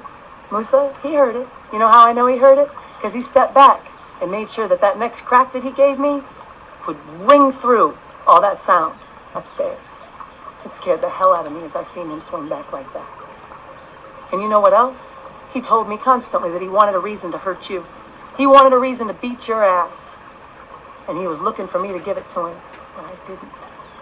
Every time you had a smart mouth with me, and he said, you want me to do something about it? I didn't. Every time. And remember, I wanted to hate you. I told you I wanted to hate you, and I couldn't. I told you I forgave you for the one time that you slept with my husband so that he could wash away our marriage. That he made me write permission, text it to him in detail, that I was allowing it to happen. But only you know how many times it's actually happened, huh, honey? But now you find out now that my little sister, who everybody knew he didn't like, has been sleeping with him for more than 6 years. So what's that mean? It means that you took someone's man and his mistress. You created a mistress out of his wife. How's it feel to be with so many people at the same time? Because I'm disgusted, I gotta be honest. It hurt my stomach. Each detail that I've got has been tearing me apart. So I don't know what it's doing to you. But I heard through the grapevine that you tried to soothe my sister by telling her, oh honey, don't worry. You didn't sleep with him when he was with you. And then she busted out crying, telling you, yeah, they've been together the whole time. Truth, I wasn't there. Maybe that shit didn't happen. But I believe the people that told me that they were there when she said it. And my sister hasn't called me since the day he died. So she's apologetic to you, the girlfriend, over helping to cheat with your man. But she has no guilt in her heart for sleeping with her sister's man. Something tells me there's a lot of sickness in our family. There's a lot of healing that needs to go on. I've been asked by the community, how am I going to come through this? How am I going to help my children to come through this? Well, I got to tell you, one day at a time, one conversation, one hug, one feeling after another. You've been there. You'll be there. You'll be the hug that we get. You'll be the smile that we receive. You'll be the reason for tomorrow. The people that are around me right now are asking us to come to places like this. And it feels good to be allowed to, that someone's not calling our phone to find out where we are and rushing us up out of the space we just got to. I'm learning what it's like to be allowed to hug my children. Since July 4th, my daughter's been sleeping in my bed. And we're not hugging each other all night long. We sleep on our own sides. We know our spaces. But I wake up to her. And it feels good. And we go get a juice. Pulp. Shout out to Pulp. Y'all know what we like on Tusk. We come in singing and smiling, and you meet that smile, and you bring us what we like. We don't even have to say anything anymore. And we've only been doing it since the 4th, not 4th, it was the 6th? Yeah. Since the 6th of this month. It doesn't take long to be loved by your community. It doesn't. It just takes a couple of consecutive moments that don't suck. And suddenly you're cool. I know you. Shout out to Little Caesars. There's a little girl at Amber, worked over there. Afro just out to here for no reason, just turning her head and it just keeps on shaking, smiling. Busy all the time, busy. So many jobs, so many places. But she always finds time to smile at me. I didn't know her personally. I had no idea where she came from, how old she was, what her favorite color was. And in my family, if you don't know those things, you don't have a friend, you have an acquaintance. Not me. Not me. All I needed was your smile. And I had a friend out here. That's amazing. You found somebody like that. But here's the proof of it. I was told just recently by people to only surround myself with intellect. Mm-hmm. Now, I don't know that I haven't done that. But I've been informed that that might not be what I've done. And I take respect to the information that I receive, and I won't even say who said it, because that person hearing this will know that I'm not disrespecting the moment, but I have to respect the moment, and that means giving love to the people that are giving love to us. See, the people that are fighting bed bugs, the people that got roaches in their sink but no dishes because they already washed them, the people that are busy trying to make the money to get the food and can't do that, so they're eating crap, the people that are fighting children's services because they're living in those types of places but they love their children and this is the best they can do in the moment they're in. How come those people are the people at my door making sure that we're taken care of? We got something to eat. We got something to drink. We have someone to talk to. We have someplace to go. Hey, have you ever been swimming? Would you like to go swimming? Did you go swimming? So you're having support from the Canton community. From the community that can't even take care of themselves the way they'd want to. Mm-hmm. are finding the extra to take care of us. Meanwhile, and I can only assume because I've been made invisible, Right. that my name doesn't match what you guys know because you didn't know anything about what was going on. That's what I have to imagine is the reason why none of you are here. Because I knew I was loved by all of you. I knew I was. I knew my family was. There was no doubt. But we are alone now. Right now. My daughter and I are alone now. Now, you guys know Damon Dillard knew how to train dogs. Y'all know that was beast. Now, if you knew Damon Dillard in the last 6 years, Musa El Bey, he wasn't training the dogs. He taught me to train the dogs. He taught me what genetics to put together to create that dog. And I did it. He taught me foreign language, Latin. And I had all the right pieces and all the right trainings. And I taught this dog. Beautiful, American bully, purebred, papered.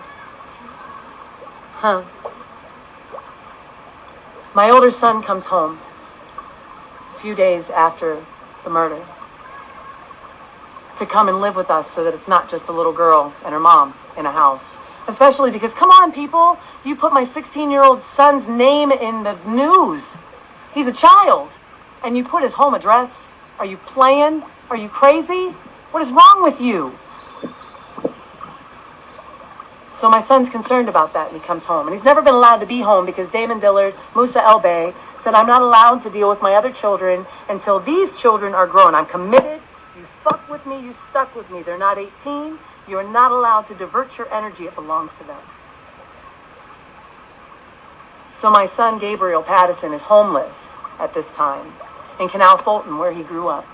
Well, I let my son go at 8 years old because I was scared of the fact that he was being abused. His feet were being paddled while I was asleep. I found out just recently after this murder when he was talking to Children's Services that my son and my daughter, I don't know if you're still on the phone, Allie. Yes, I'm here. Excellent, she's still here. Allie, I heard you were drinking water out of the washing machine. Yep. The last few months I was there when I was 16. My son was drinking water out of the washing machine. I knew nothing about either of those events until now. I snuck my son peanut butter sandwiches because I was told by the school that it's okay to keep a child from a meal. Because I tried to tell, I went, hey, he's not feeding him. He's ADHD, he's got too much energy, he doesn't listen, he wiles out. I'm a special needs provider. I like children that wile out. I recognize that energy. I know what to do with it. I can help you to get to a place where we can do something with that. And now you feel good and the people around you feel good. Let's do that. He says, you make pussies. I make men. And I'm sorry. So, I go to bed. And my son gets talked to all night. I find out that my son's being kept up all night because if you're kept up all night, you're tired. So when you go to school the next day, you act right, according to what it looks like. But that's not what's going on inside you. Now, the son I'm speaking of is right here. Nana, can you scoot over? This was my 8-year-old boy.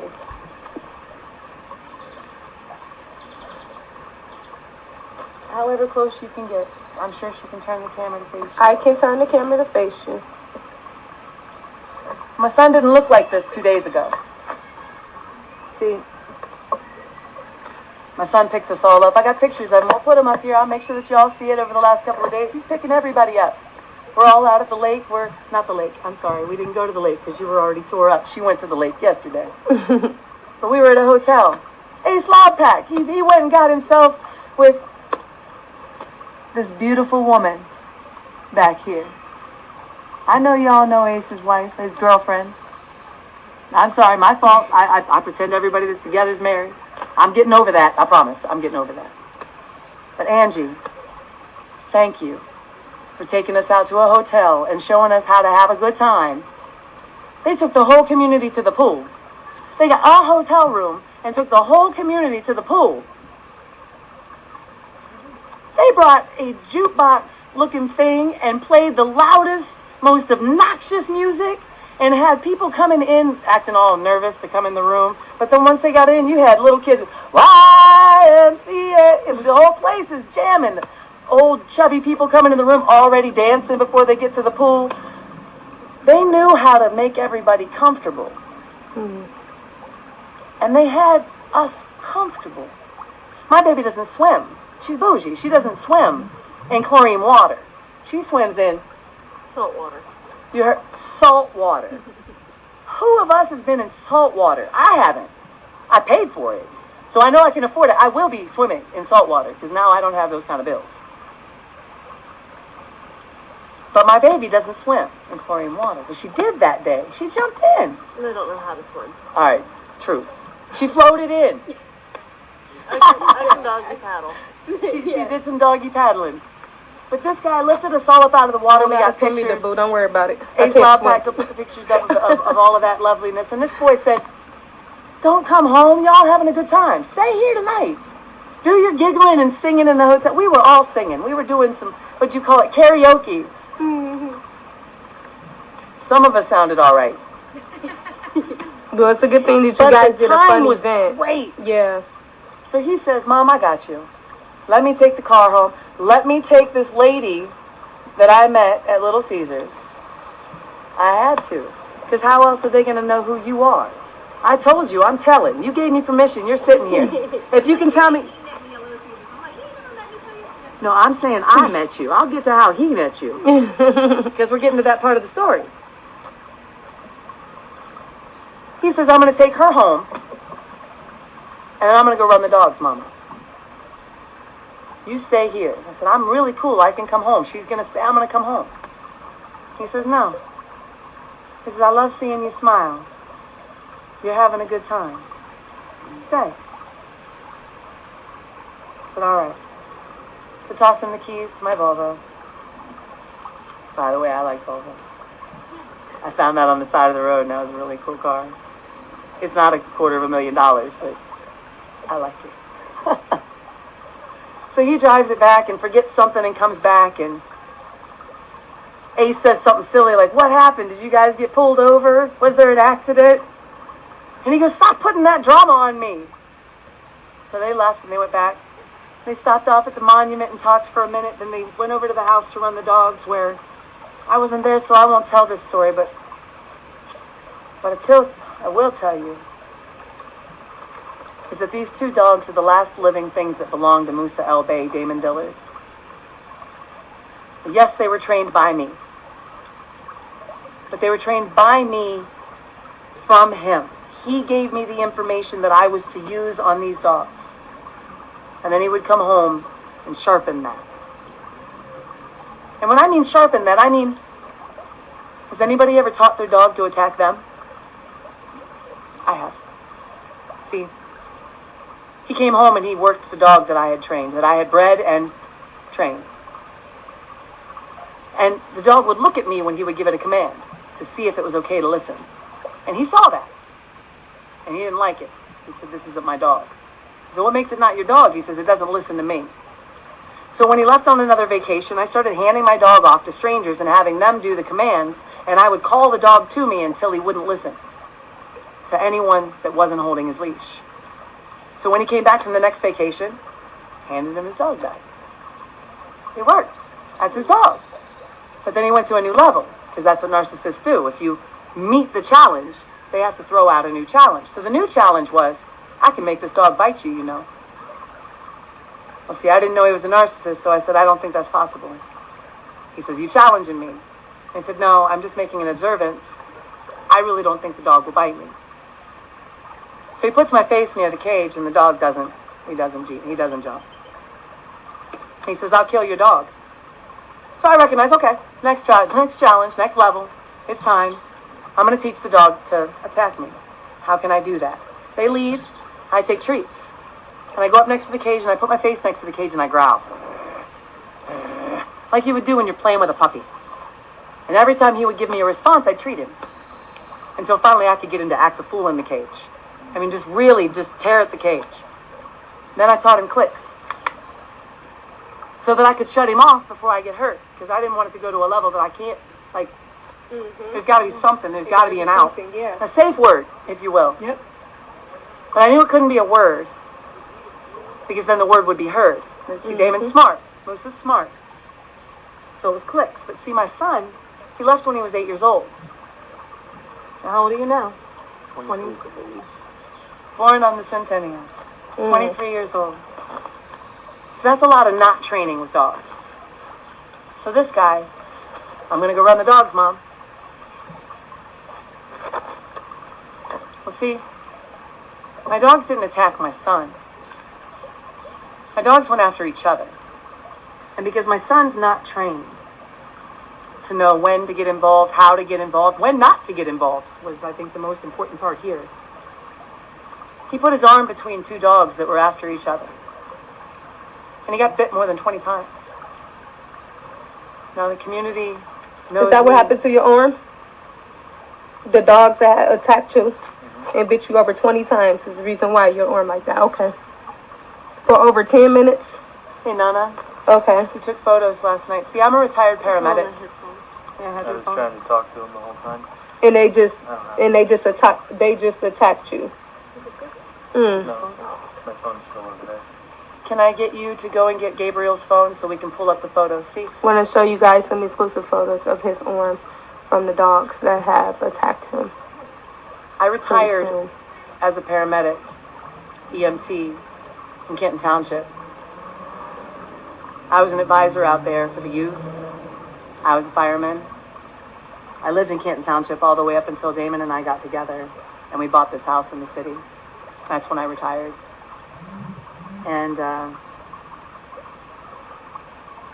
so with all of those skills, I'm able to take care of what's going on here. This isn't the first set of injuries that have been received by Damon Dillard or Musa El Bey's dogs.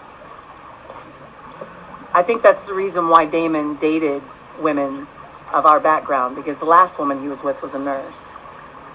And still, not was, I apologize, no disrespect, beautiful woman, is a nurse. And You're going to scroll that way until the end. so I've already replaced my son's bandage twice in the last 24 hours Just several more. because it bleeds through so quickly. They were only able to close a couple of the wounds because bacteria in dogs' mouths. These are some graphic photos of his hand. I have pills As you can see for it him back in there. my console. Can you grab them? It's the only pill bottles I got. I just need one of each and some water. Thank you very much, dear. Angie, you were wonderful to me.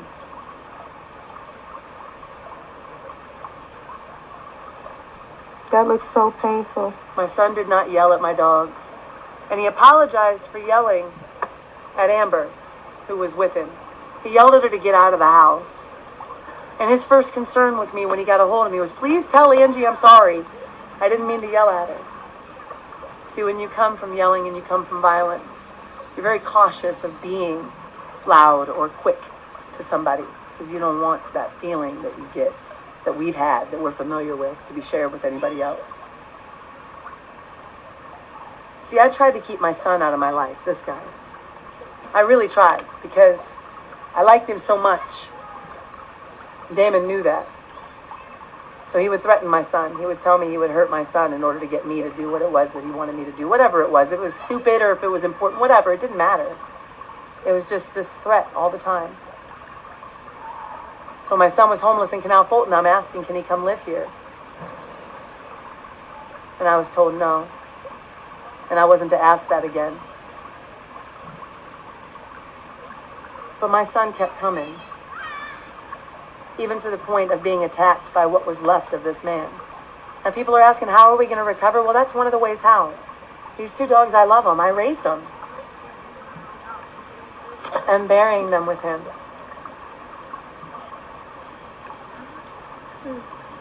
There's a blanket. This beautiful wolf blanket that Damon Dillard gave me 17 years ago. See, I wouldn't stay with him in that twin-size bed. I met him in with that trash bag he had on his shoulder that was his only possessions. I told him I couldn't stay the night because I was cold. So he went and he got that blanket. And he wrapped me up in that blanket with the wolves on it. And I've had that blanket wrapped around me for 17 years. And I took it off my bed last night because my dogs attacked my son. And I wrapped my dog in it. And I'm burying my dogs with it. So that I can end that cycle completely. So that all that energy leaves all at one time. Was it intended? No. My dogs weren't intended to fight. They weren't intended to bite him. And my son didn't intend to hurt his dad. He certainly didn't intend to kill him. What made him get to that point where he felt like he had to kill him? Do you have any reason to why he wanted to kill him? Want it? I don't think it was ever a want. Well, the actions that was taken upon to kill him. That moment, I was told by my son's attorney not to talk to anybody, first of all. Okay. But then after he talked to me, he said, you have to tell your story, you're right. Yeah. Sitting silent's not going to work out. The two the two detectives said, don't talk to him. Okay. But then after they talked to me, they said, you're right. You need to go tell this. And we respect it. But they all gave me the same message. They said, don't talk about those last minutes. Don't talk about that last day. Because that's the part that they're investigating. That's the part that everybody's critiquing. Okay. So the reason I'm coming to you is because the rest of it, they don't know. Right. And the rest of it is the part where it's in question right now. See, my son is going to he's going to another court date tomorrow morning at 9 a.m. Okay. And that court date at 9 a.m. is to decide if he's a threat to himself or to his community. Okay. So if anybody's ever known my son, that ain't a question. He's not a threat to himself. Right. No problem. No questions asked. Okay. But community, see, strangers that are judging someone don't know. So I told them, I'm going to bring the community. Yeah. That's how we prove to them that he's not a threat to his And how can community. the community support him? See, tomorrow rising at 9 a.m., my son has his court date. And I already told the court that I'm going to fill this courthouse with the community. And when I say the community, you don't have to know him. You could have seen him in passing. You could just hear the story and recognize the truth. You might know one of us and recognize that person's not a liar. And if they're saying it, then you know. Support that person. Support the people that you already believe in. Because I'm not asking you to know me. I'm not asking you to protect me. I'm asking you to tell the same truth I'm out here telling. What did you see? What did you know? What do you feel now? Show up on 7th Street and Fulton tomorrow morning, July 19th at 8 a.m. because my son asked, Damon Dillard asked for me not to drive my car. He knows I love my Volvo. He said, Mama, don't drive your car. He said, I want to feel it in the streets. I want to know that everyone's coming. And we're going to come. I don't care if it's only the 3 of us or if it's 3,000 of us. Come love my son because he loved us. He loves you. If you weren't in our life, it's because he loved you. It's because he knew you weren't safe. His friends, same thing. They know it. I apologized to my son on the phone when he called me from juvie for telling his friends the truth. Meanwhile, the exact same time I'm telling him I'm sorry, he's telling me to tell him. I'm saying, son, I'm really sorry for telling you. He said, tell him. I said, I already did. I held him while I told him that the reason that they weren't in your life was because they weren't safe. Because the stories were being thrown around so that their families would not have them around you and that they'd be hurt if they did come around you. I'm proud of you for that. I'm proud of you for protecting your friends. I'm proud of you for protecting me. How'd you know to go through my phone to make sure that the things I was listening to cope with the abuse I was going through wasn't seen by your dad, who I didn't know was looking at my phone? You're the shit. You played music in our car. T.I. DMX. Aaliyah. Rihanna. There were words in those songs I did not know were there because you know how to just move the thing over a little bit. Rhythm still going. But then when you disappear, I play the song I love hearing. And I hear some crazy things I ain't never heard before. And I recognize just how safe we were because of you. I recognize that you were keeping those words out of your sister's head, but little do you know, you were keeping them out of mine. I don't listen to those songs without you, by the way, anymore. Because I don't know how to slide that little thing over to the side to make sure we don't hear those crazy things. So we giggle when we think about listening to them, and we pick something cleaner. We miss you. We need you. I see you coming home. If you can't come out and support my son tomorrow, that's okay. Don't. You know what I want you to do instead? I want you to think about him. I want you to picture him walking home. I want you to picture them taking the gates and opening them up and telling him, go home. And then when you get a chance to see him, wherever it is that we see you, tell him you love him.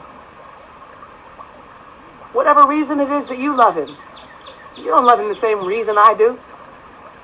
He needs to hear it because he's worried everybody's mad at him. He's worried that the community's not going to accept him back. He's worried his grandpa's mad. He's worried that his uncle's mad. And I promise you they're not. They're coming, they're telling us, look, we know. That's why we weren't there. We saw that it was dark. We couldn't watch. And they didn't know all this. How could they? Our oldest daughter, the one that wasn't mine. What courthouse would it be again? Stark County Courthouse, downtown Canton. Stark County Courthouse, downtown Canton. 6th floor, 6th floor, 9 a.m.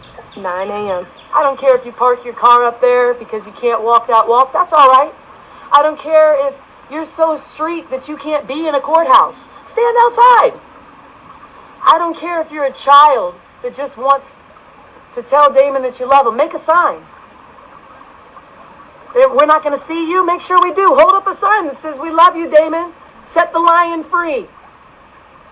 You know him as Little Lion. You know what I'm talking about. That boy loves you and he loves us. I'm sorry for what happened. But I'm glad that we get a chance to do something better. I'm glad that my dogs are being put to sleep, and that's a hard thing to say. 9 a.m., sis. But when I put them down, that means that energy is done now. It's done. And I wasn't going to tell you that I was going to do that. You know why I wasn't going to tell you?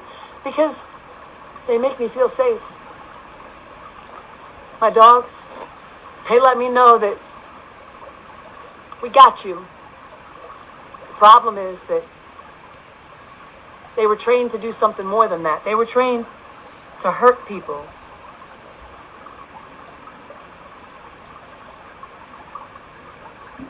And I can't let that stay.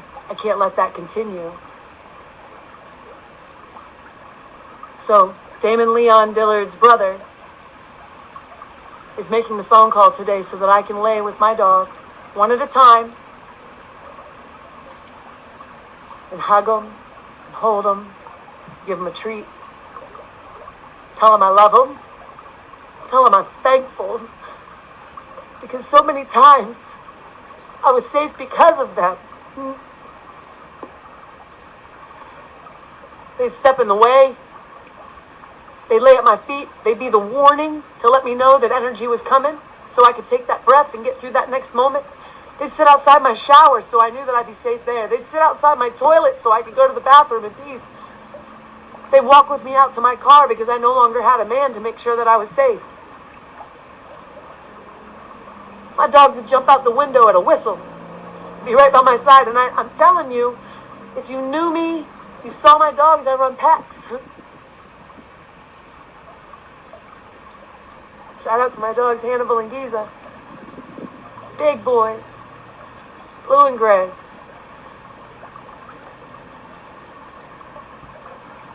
Well, you have That's got to go. That's got to end. And it doesn't mean that training dogs has ended. It doesn't mean protection has ended. It means that terrorizing has ended. It means that being scared has ended. Being scared for two dogs coming together, being scared for two dogs hurting you. You didn't deserve that.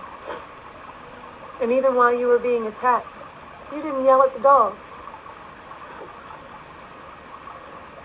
You loved my dogs while they tore apart your arm. They tore into his tendons. These aren't shallow bites. I'm talking bites so deep that they couldn't even close them. When I went home, I cleaned up so much blood off the floor and pieces of my son. And this is the part I was getting to. This young lady, Amber, that I met while I was door dashing, that would just smile at me for no reason, just 'cause, ends up being the lady giving me clean buckets of water and a new washcloth to clean this up off of the floor. And where the hell did she come from? I didn't know her name. She meets my son the day before he gets torn up because we're all out swimming together. We're like, hey, we know each other. Still don't know her favorite color, but I know she's my friend. Because it takes a friend to be down on their hands and knees while pregnant, elbows deep in blood, and not concerned a bit about it. You need some more water? You need something to drink? You need a break? Sounds like a friend to me. True, I might not know what a friend looks like. I might not be a good judge of character when it comes to that, but I'm telling you, I got a feeling. And I got a feeling a whole lot more friends are coming. But I need you. My son needs you. My daughter needs you. We need you for multiple things. We need you for what you've already given us. We need you for what you're doing right now, which is listening. We need you for coming out tomorrow morning, 9 a.m. I need you to meet us on the corner of 7th and Fulton, Northwest. And we're going to march to the Canton courthouse by 9 a.m.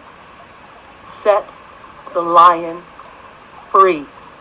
Let him come home. Stop perpetuating the abuse with separation. We were already separated from each other. We need to be together to heal. You tell me to heal. You tell my daughter to heal. Bring us our son, our brother.